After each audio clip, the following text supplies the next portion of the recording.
I was born in Missouri, Cooter, Missouri, and my mom and my dad my dad was a farm worker. And it was a time that I guess immigration was just coming to your house and taking you away because they took my mom away, and I was the youngest, so I had to leave with her.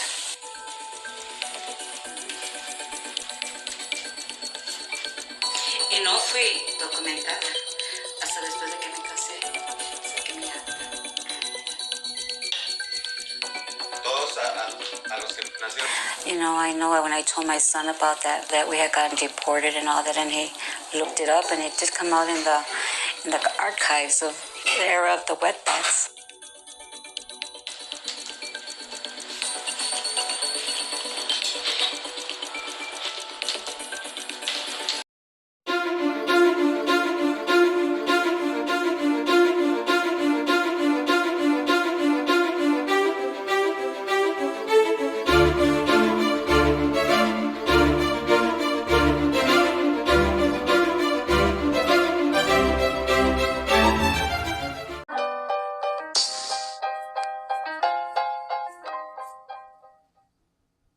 In May 1954, the U.S. Border Patrol announced Operation Wetback, a campaign to deport Mexican workers who were in the country illegally.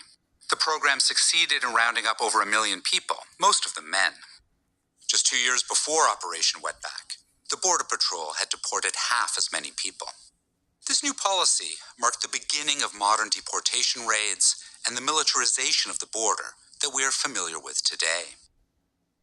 The U.S. Border Patrol carried out Operation Wetback to respond to the unintended consequences of another American policy, the Emergency Farm Labor Program.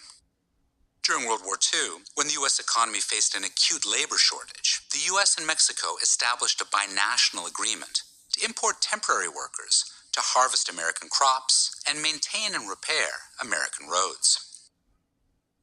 Though the agreement was initially supposed to relieve the wartime labor shortage, American farmers developed a reliance on imported farm workers and had the program renewed repeatedly for 22 years. Between 1942 and 1964, the Bracero program, as it was popularly known, brought over 4 million Mexican men to the U.S. through renewable 6-month contracts.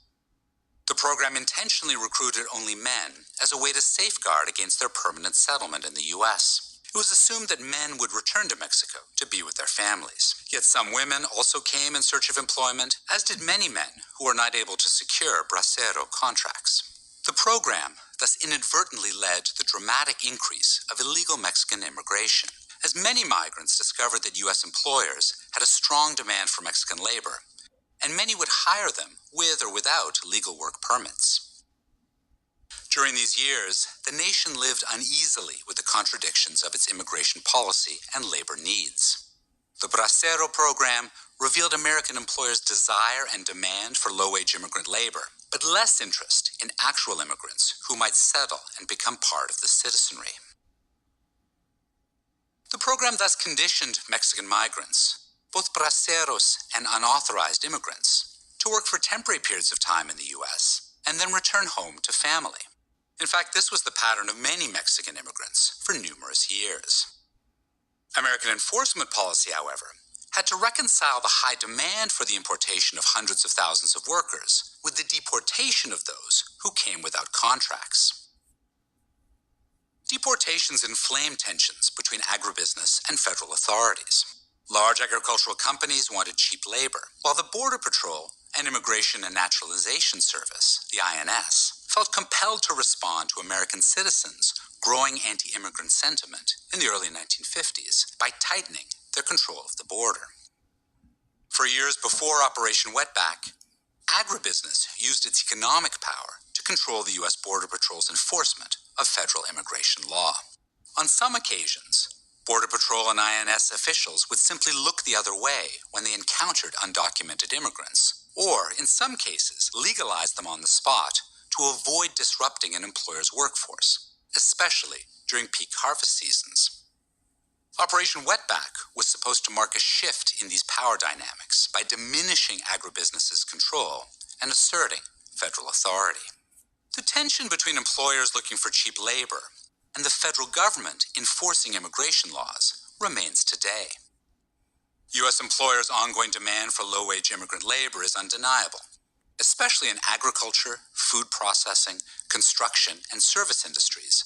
Immigrants continue to do the lowest paid, least prestigious work, as they have long done.